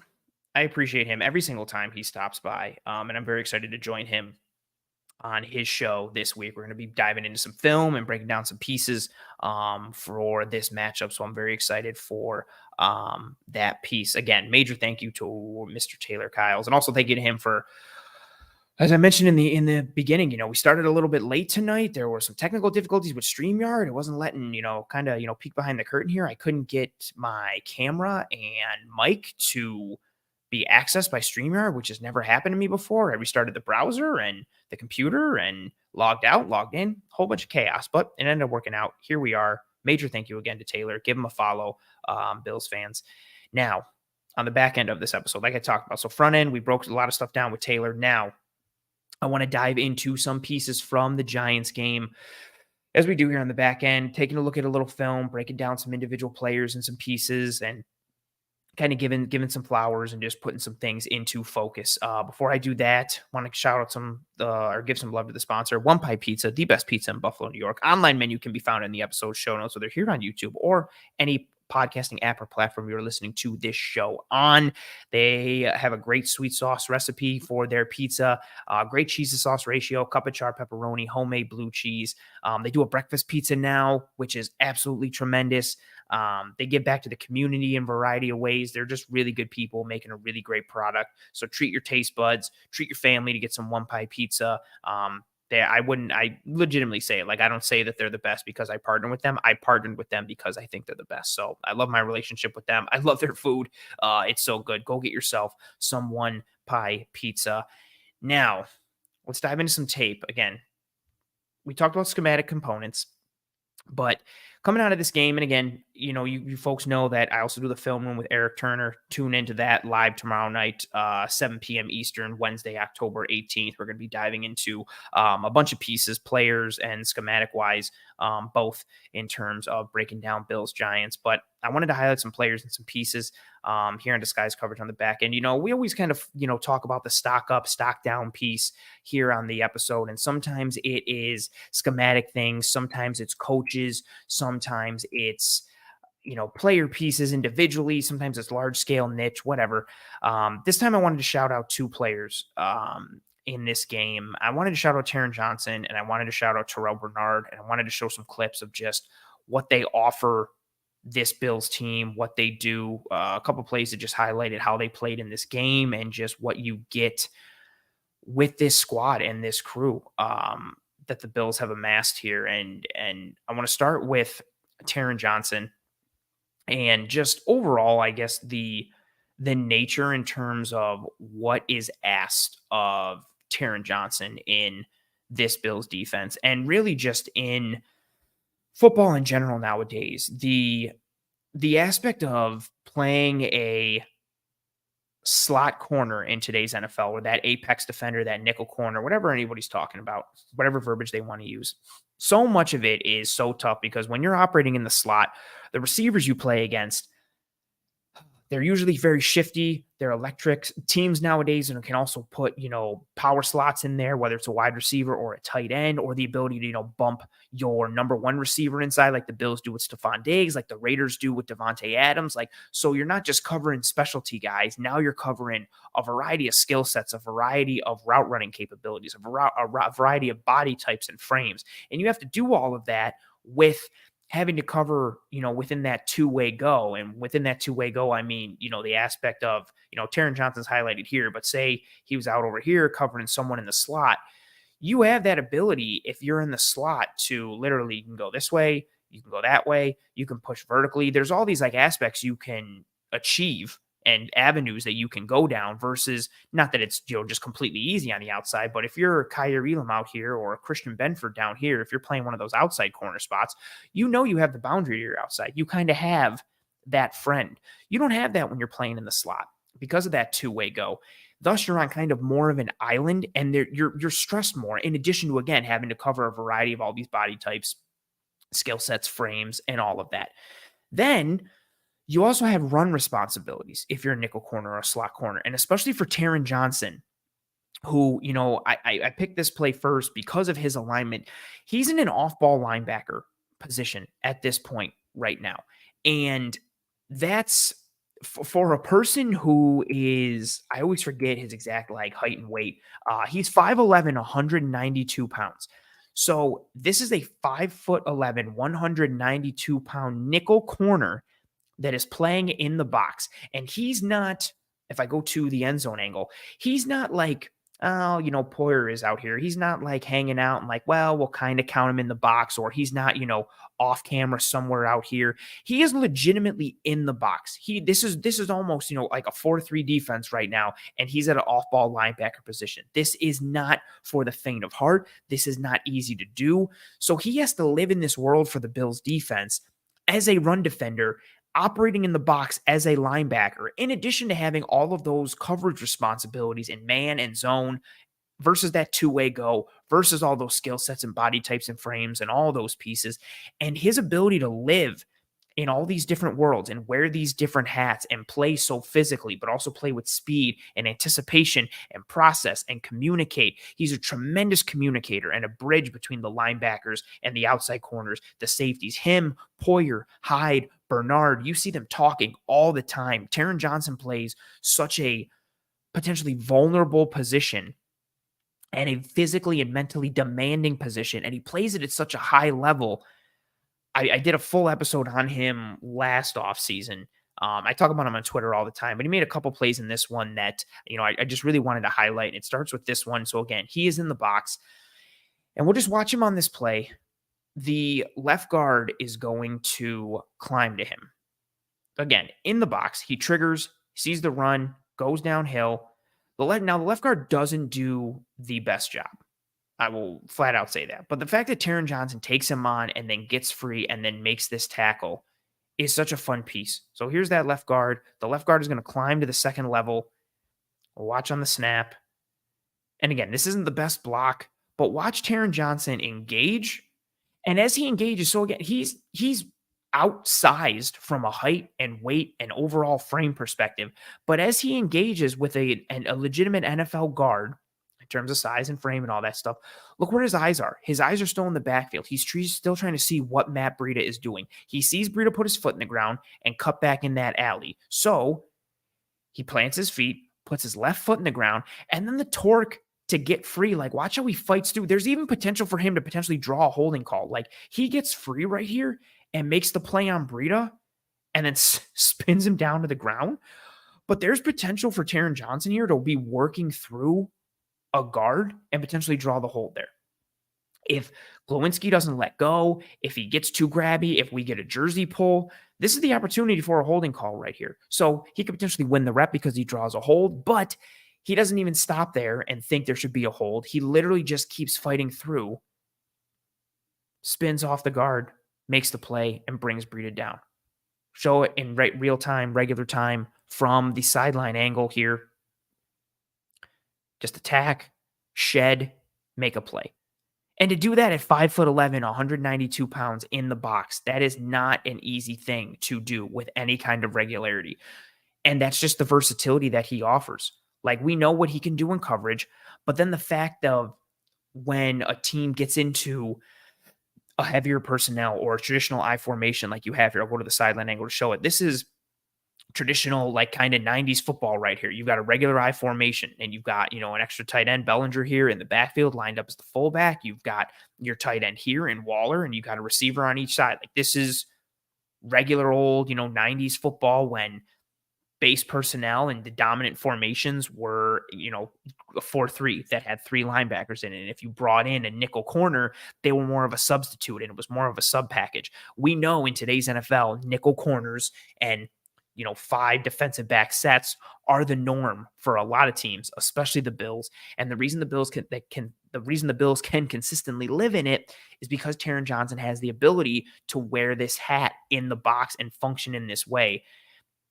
And again, this is just a good rep, like attacking the guard, getting free, and then making the tackle right there. Again, not the best block, but still, the fact that Taron Johnson does this, considering how much he's, outmatched from a size and frame perspective, but you wouldn't know it from the tenacity and the physicality he plays with, and the execution that he has within the box. So that's him in that kind of linebacker role in the box.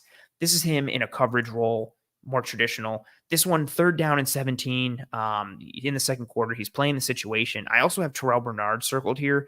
We'll just focus on Bernard real quick here. I just want the communication from Terrel Bernard. Again, just calling things out. Taron's doing it a ton too. Again, Taron Johnson in the slot. I'm just going to play it so you see the communication piece, talking and checking with Hyde, getting the check, getting the cue, communicates to Benford up top. He's constantly doing that. He's constantly talking, whether it's in practice, whether it's in camp, whether it's off-season pieces, anything. He is always talking. I mean that in a good way. He is a constant communicator. He is a leader on the back end. You see it a bit on this play. And again, 3rd and 17, played the situation. You see them talking it out, see him communicating, and he reads this whole thing right away. We're going to go in slow motion here. He drops, his eyes are in the backfield. You look where his eyes are. So, and he can see out of his peripherals. He can see Wan'Dale Robinson kind of releasing out there a little bit and going to the flat. And you look at him get into his drop back. And again, he drops after he communicates to Benford. He's watching Tyrod. He sees Tyrod stop. So he sees the depth of the drop. He knows the ball is coming out.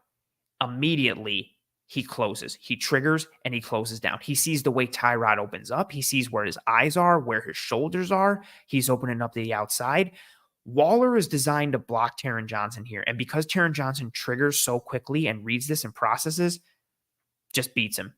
And then spears and upends Wan'Dale Robinson. Also has a good celebration too. Again, just the speed at which he processes and then physically triggers, gets down, avoids this block, gets right around Waller, drops that shoulder, dips underneath him, comes back up square, and then plants Wan'Dale. We've seen this play made by Taron Johnson before. Like, he's very adept at it. He's very quick.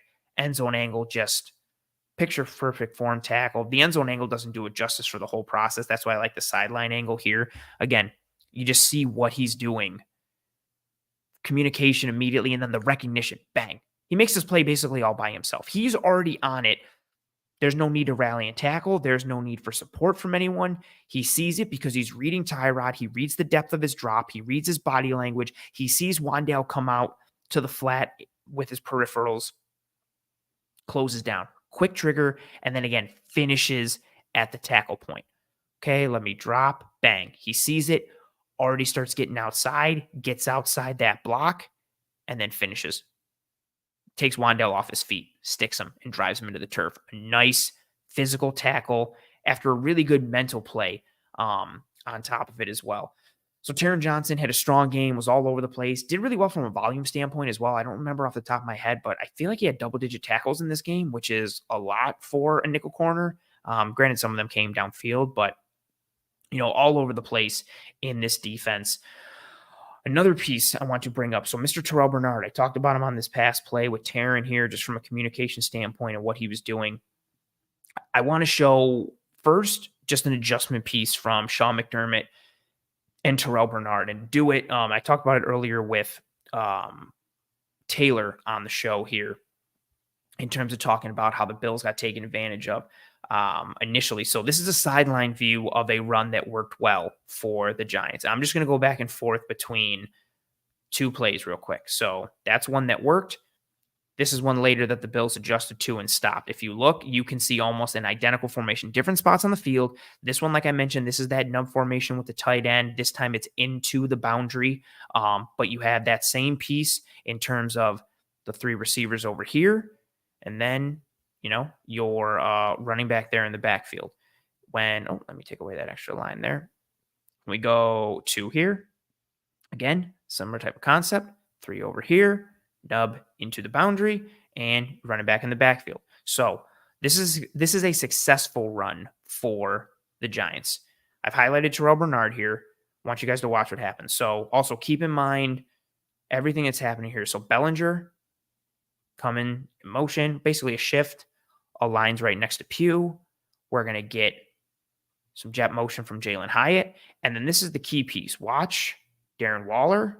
Watch Terrel Bernard. Man, I'm so bad with circling on the snap.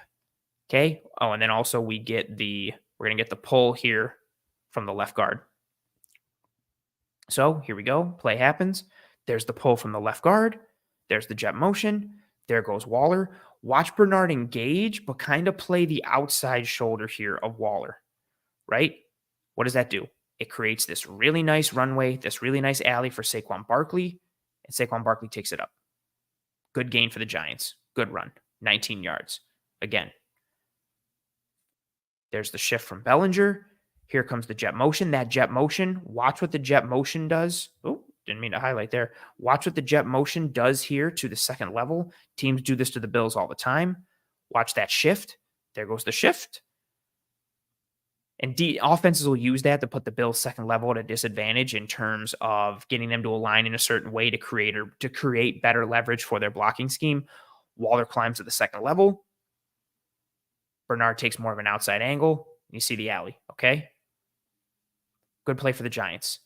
Later, next drive for the Giants.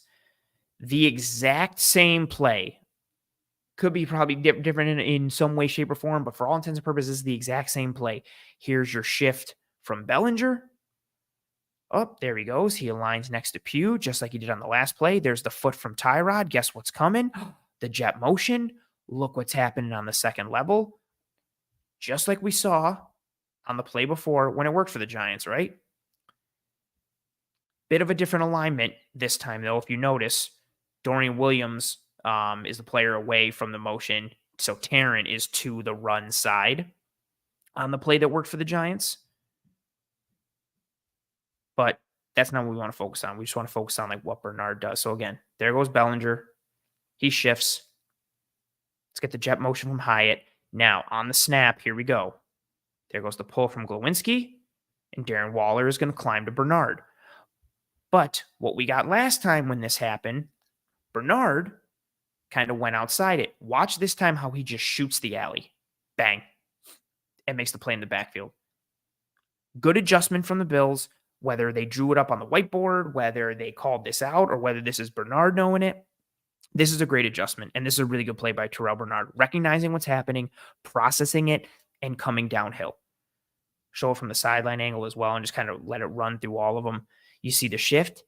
He knows it. He cuts through that gap and shoots that gap, shoots the alley, doesn't even give Waller the opportunity to make the block.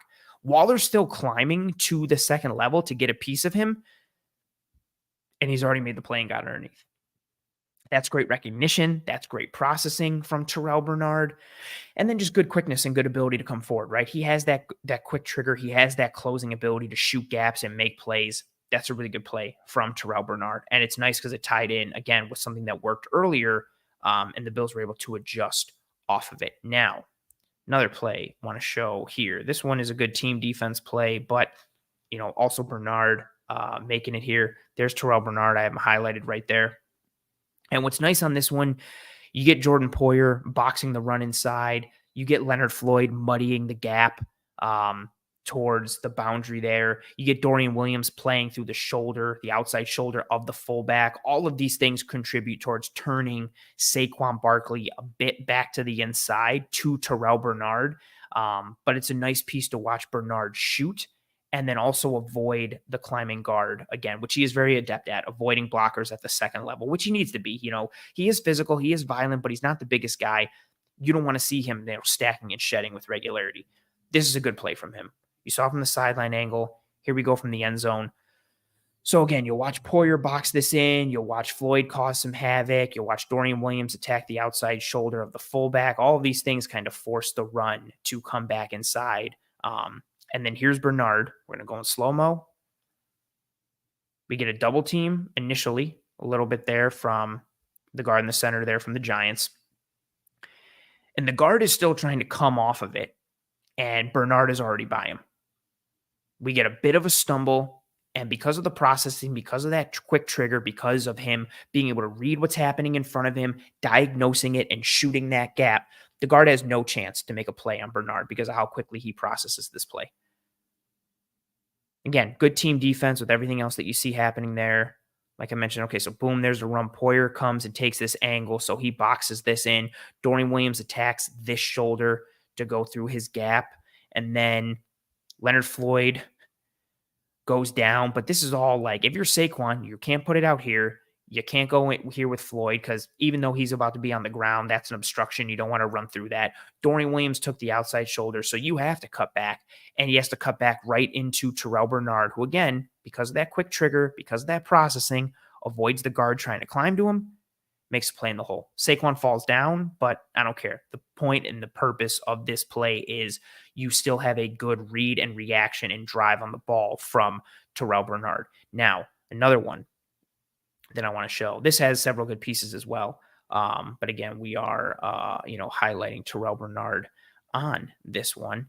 There's Bernard, have him circled there. This is a good coverage rep as a whole for the Bills on this one. You get some support from Dorian Williams with the over from the tight end. You get Christian Benford with a nice controlled back pedal up top and driving on the out. Even Taron Johnson gaining depth initially and then driving on the slide route once Tyrod pushes past the seal block on the outside. But I do want to focus again on Terrel Bernard. Watch as he reads the play action. So he honors the run, sees that it's kept. He IDs the boot and takes off. Now watch him here. Here's Terrel Bernard. He recognizes this is a rollout. This is a boot. He sees where Tyrod is going. He looks out here, sees what he's got, knows, okay, cool, Taron's there. He obviously knows the coverage. He knows he's got Benford to that side. Watch him turn. Bang. Turns, and he gets his eyes on Bellinger. He's looking for that over, that drag, that crosser. He's looking for something coming back that way because, again, this is football 101, and it may seem like, oh, okay, anybody can do that. The run action is to that side, so the design is to get the defense flowing this way so you can bring somebody back across the other way. Again, it could be a drag, it could be an over, a dig, some kind of piece that's going to take advantage of the leverage you've created and the momentum that you put on the defense in terms of making them shift this way and then running something the opposite. So, and again, nice job from Dorian Williams. He IDs it. He drops.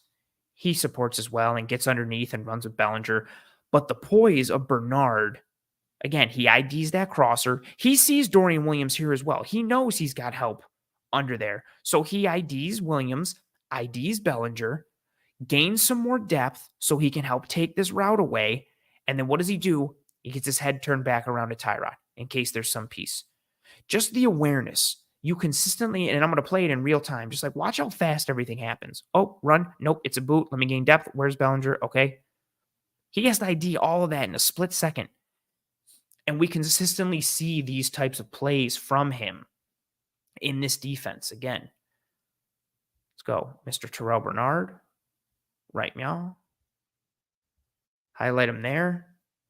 Oh, nope. He sees the action going back across the other way. He sees, he starts to go because he's reading the line. He sees the flash of color coming back his way. So he stops.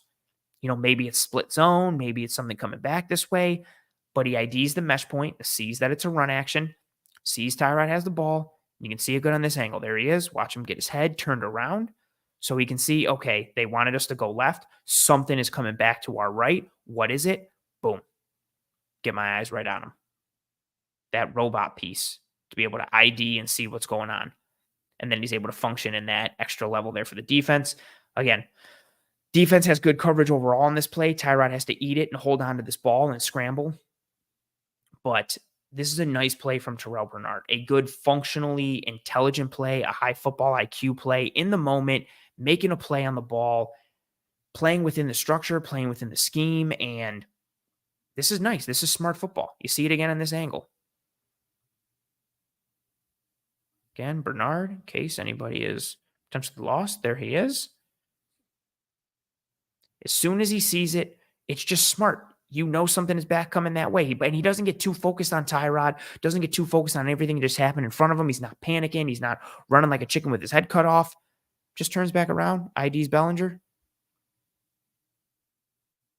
Tyrod has to eat it. A good play from Terrel Bernard. And he's somebody who, I wanted to highlight him in this game and Taron as well. Like they continue to flash. And Taron Johnson, I think we knew the importance already. Terrel Bernard's importance is going to continue to go up every week. I think Dorian Williams had a very encouraging performance again. He had an encouraging performance against London, coming in some spot duty after Milano went down. He got pulled late for Dodson because he was missing some tackles, but he started this game. He played, for his first start. I was very encouraged by his performance. I think he's starting to pick things up week after week. You're starting to see that processing start to become more efficient. I think the game is slowing down a bit for him. I think at times it's still a bit fast, which is to be expected, but you're starting to see Dorian be able to play with the speed and burst and physicality he has. And with the way he's trending, the more reps that he gets, he should become more comfortable at that position. He should be able to play even faster. He had a really nice play on the keep from Tyrod where Rousseau strung it out And then Tyrod was looking downfield, but there was good coverage towards the red zone. And Dorian just broke on Tyrod right away, heated him up, hit him, drove him into the ground. Tyrod had to throw the ball away. I think that was late in the fourth quarter on the drive. I think that gave the Giants 3 points when they were down 7-6. So Dorian had a lot of good positive flashes in this game, like he did against Jacksonville. He continues to get better, I think, with every rep that he has. But Terrel Bernard is now all of a sudden the senior in terms of the linebacking group right now with what he's got with Dorian Williams. And even if you put Terrell Dodson on there, like they do in their base packages when it's Dodson, Williams, and Terrell Bernard. Bernard is still wearing that green dot. He's still the signal caller. He is very much an air traffic controller out there with anything and everything when it comes to the defense in terms of giving them direction and guidance and pointing them in the right direction and putting them into their right positions based on adjustments, based on motion, based on shift, based on things they're seeing from the offense in terms of how they come out of the huddle. He's every bit the leader that he needs to be on this defense, right? Especially with Milano going out, it was Milano and Edmonds for forever. Guys who knew the scheme, knew the system. You had that reliability and that floor and that ceiling at the second level. Edmonds goes, and now Milano's out. So you've got two new starters. Bernard started one game last year in New York against the Jets. He wins that job opposite of Milano this year, and he's been getting time on task each week, but now he's the senior. And he's been playing like a senior linebacker with command of the defense really since week one, since he first started. You see that communication, you see the intelligence. We've talked about it on this show. Myself and Eric have talked about it on the film room when it comes to, him coming from that Baylor defense with Dave Aranda and just how pro ready he is mentally and from a coverage responsibility standpoint. But he's put, all of that skill set into action in the NFL, and he's going to have to continue to do it. This is a spot that's really going to get tested as the Bills go forward against some of the teams that they play. Once they play Philadelphia, once they play the Chargers, teams that are really going to stress them at that second level and stress them within that intermediate that have the ability to stress you in the run and the pass. And there's other teams as well. Miami's going to be another test, especially without Milano again. He has to be that glue, that piece that connects the front to the back end from a coverage standpoint, from a run fit standpoint, from an alignment standpoint, a check standpoint. He's got to be that guy week in and week out. And this was a nice game from him. Again, I know how banged up the Giants offensive line is, and Tyrod isn't the biggest threat with his arm and everything else that's plagued this Giants team and this Giants offense. But Terrell Bernard had another strong game mentally, and I think from a physical execution standpoint as well. And it was an encouraging performance from Dorian Williams. I think to kind of drill home on some more stock up pieces. Dorian Williams looked good. You saw some flashes from the defensive line. I mentioned it earlier with Ed Oliver. There were some plays where Ed looked like a game wrecker. And even though he wasn't making the tackle or making the play, or, he kind of got bowled over, he created some initial chaos that allowed others to succeed. And then he had some reps where, he got worked by some double teams and really got displaced and moved off the line of scrimmage. So it was a bit of a kind of all over game for Ed, but he did flash a bit. You got some positive flashes from Tim Settle, a little less from Poona Ford. And Jordan Phillips continued to do his thing, and seeing what he did or continues to do, I should say, in replacing Daquan Jones. As long as he can stay healthy, that's a nice piece. So we saw some flashes from the interior and some other pieces as well. I know that's a huge point for the defense. I posted a bunch of stuff on Twitter breaking down some of those pieces. And then so there were a lot of things to like, obviously defensively with how they played, but again, against a weaker Giants offense, I think stock down. I talked about it a bit on Twitter, and I'll be posting a lot of film of the Bills offense tomorrow and in the coming days. But I think for me, the Ken Dorsey piece that, as always, I think Dorsey is the low-hanging fruit for blame anytime something goes wrong with the offense. I don't think the struggles that we saw on Sunday night were all due to Dorsey first half or second half. My biggest stock down piece for him is that in-game adjustment piece. I think it was awesome that the Bills came out in the second half and committed to the run. I talked about it earlier with Taylor. Like, they committed to the run, ran it down the Giants' throats. They were getting like 5+ yards. It felt like every single time they ran the ball, especially on that big drive, their first drive coming out in the second half, which they really needed to get points on. They leaned into the run, which was nice. I felt like they needed to lean into that earlier. Josh Allen, the pass game, whether it was, the Gabe Davis fumble or some coverage things from the Giants, or Bobby Okereke playing out of his mind, or just Josh Allen at times, or forcing it to Diggs, whatever the piece was, the passing game was just very disjointed, very sluggish, similar to kind of what we saw a little bit the previous week against Jacksonville. I thought it would have been an easier piece, somewhat easy, I should say, to pivot to that run game in that first half. You have a legitimate run game. You've got good running backs. You've got a good offensive line. You have a good identity in the run game. You can be versatile and multiple. You can run duo. You can run more traditional gap runs like some GH counter or some tackle wrap. You can run mid zone or inside zone or outside zone. You can get into all these different things with your run game, the non-Josh Allen run game you can get into. I felt like Dorsey waited a little bit too long to get into it. Again, better late than never, so I was happy to see him get into it in the second half, but I was disappointed that he didn't pivot to it earlier. I think that's part of having that pivot is when the pass game isn't working for whatever reason. Maybe this will happen, maybe the opponent or the defense, some players are playing great and playing out of their mind. Maybe their game plan was better than yours and you need to take some time to adjust to that and you need to get into halftime and recalibrate a little bit or something when it comes to the pass game. That'll happen. But you've got this run game that you can lean on, and you've got this other aspect of your offense where you can say, you know what? We don't have it with the pass right now. Until we work the kinks out with that, let's get into the run game. Let's just simplify things. Let's create some vertical displacement. Let's get downhill. Let's get into second and shorter. Let's get into 3rd and 5 or 3rd and 4 or 3rd and 6 instead of having to live 3rd and 7, 3rd and 8, 3rd and 9, 3rd and 10, allowing the Giants to kind of play to their strengths and play to the sticks like you did with Jacksonville the week before. So Dorsey got into it a bit more in the second half when it came to the run game. That pivot eventually came, so better late than never, but it was disappointing to see how long it took for him to kind of finally get into that. And, who knows the reasons why, but when you have a legitimate pivot, the Bills are a good running football team. Like I mentioned with the numbers earlier, the Bills can run the football, and it's not just because of Josh Allen. They have a good running back run game. Lean into that, right? If your passing game is struggling a little bit or a bit sluggish, chill things down a little bit and run the ball. And then you can build in, the under center play action and all the other pieces. And the Bills did run a bunch of under center pieces in this game. So I wanted to throw that out there too, because I know that's everybody's, favorite thing to go into now that, under center. The Bills did run a bunch in that game. So yeah, that was a big stock down for me, just how long it took Dorsey to get to the run game. And that was a piece last year that the run game started to work down the stretch last year. I didn't think he used it enough down the stretch, especially in the game against the Bengals, but down the stretch as a whole. So it's definitely something that's kind of in the back of my mind for a concern for Dorsey in this offense is how long it takes him to kind of pivot or adjust when needed, when things aren't working. And, maybe it's trial and error, maybe it's something that'll work out, but I was definitely a little disappointed with how long it took him to just get to the running game to try and pivot based on what was happening with the pass. Also within that, I do want to talk about the Josh Allen run game piece. I tweeted it earlier in the week. I just want to mention it here on the show. I do think the Josh Allen run game will come. Myself and Eric talked about it in the film room last week.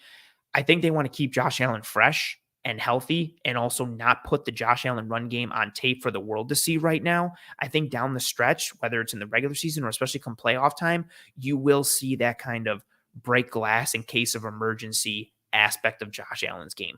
I think, when you can play the other side of it saying like, they're handcuffing him now and they're limiting what he can do. If this is even what's happening, this is just my analysis and my thought behind it. But I think they are trying to keep him fresh or saving that aspect of his game or for the offense until they really need it down the stretch instead of putting it on tape in weeks 4 and 5 and 6 and teams can scout it. I think they're waiting until they need to use it down the stretch. And I don't think that's bad, right? If you can get through the season with other aspects and then start to get into your easy buttons that teams don't know about and teams haven't scouted, if you can get into those easy buttons come playoff time, that's a huge advantage. And I'm interested to see what happens with that Josh Allen run game piece. I do think it is a purposeful limiting of it, but I do think it's for a good reason.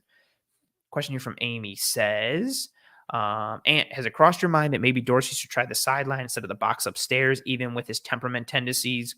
Go Bills. Appreciate you for being here, Amy. Also, thank you very much for your kind words earlier that I saw and I pulled up. What's funny? I have thought of this. There's pros and cons to both. I'm thinking from my perspective, right? I would like to be on the sideline because I'd like to have the pulse and temperature of the players and the team and the energy on the sideline, but also the box gives you such a better vantage point for seeing the game and seeing the field. So there's plus or minuses to each piece.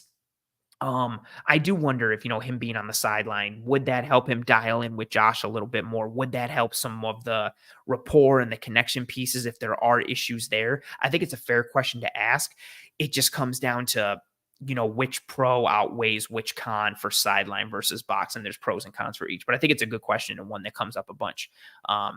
Like the comment here from Jordan saying you shouldn't have to have QB runs to win games. I think that's a fair point, depending on how your offense is constructed. But again, the comment here from Walter saying, I actually don't mind us not using Allen in the run game.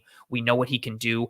It's the run game minus him that needs to show us something. And that run game minus Josh Allen has been good. I just want to see Dorsey continue to lean into it because I think it's a strong piece of this offense. It helps the offense get into a rhythm. It helps Josh Allen get into a rhythm. It helps ease things for him and make the defense have to account for multiple aspects of this offense. So I think there's a multitude of reasons why they need to continue to lean into that run game.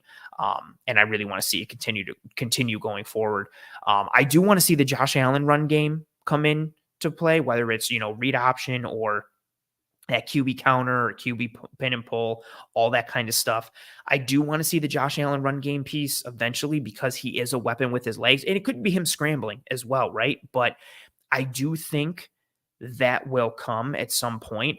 I just think it's going to come down the stretch. I don't want to run Josh Allen a ton early in the year. I don't want to do that. Like, I want to run him in the playoffs against Kansas City or against Miami or against Cincinnati or against Baltimore or against the Chargers or whoever makes the playoffs. Or if you make the Super Bowl potentially, I want to save that Josh Allen run game for the Niners or for the Eagles or whoever comes out of the NFC. Now, again, that's all making, part of making a grand assumption, and you have to get to the playoffs first. You have to get to the Super Bowl. So there's something to be said for, it's kind of like at the timeouts in games, right? Like, you never want to end a game having those timeouts like still in the holster and still in your back pocket. Like, you want to use them. They are there. So if you can use them, go ahead.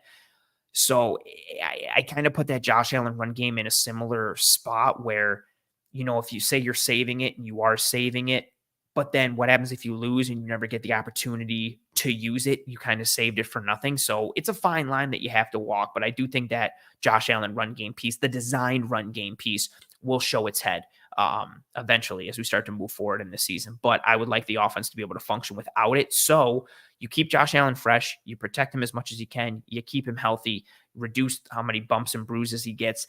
And then come playoff time, you can just unleash him and do whatever the hell you want to potentially do on offense. And I think that's a very exciting piece that we could potentially see. But that'll do it here for us on this episode of Disguise Coverage. If you have not already, please, and thank you, drop a like on this video.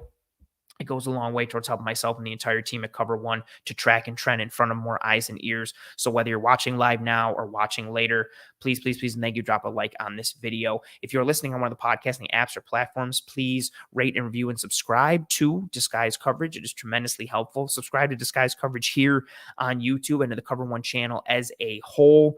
Thank you very much to everyone who rode with me live here on this episode. I know, it's still, times are kind of down a little bit, for Bills fans after the loss to Jacksonville, the injuries, and then kind of playing like crap against the Giants. I know people aren't too thrilled. And then you have the matchup where New England sucks. So the thought is kind of the Bills should beat them. So I know emotions and, things are still a little down. But I appreciate everybody joining me live here on this episode. It was nice to see all the engagement and the back and forth with each other and with myself and with Taylor. Thank you to Carl for your super chat earlier in the episode.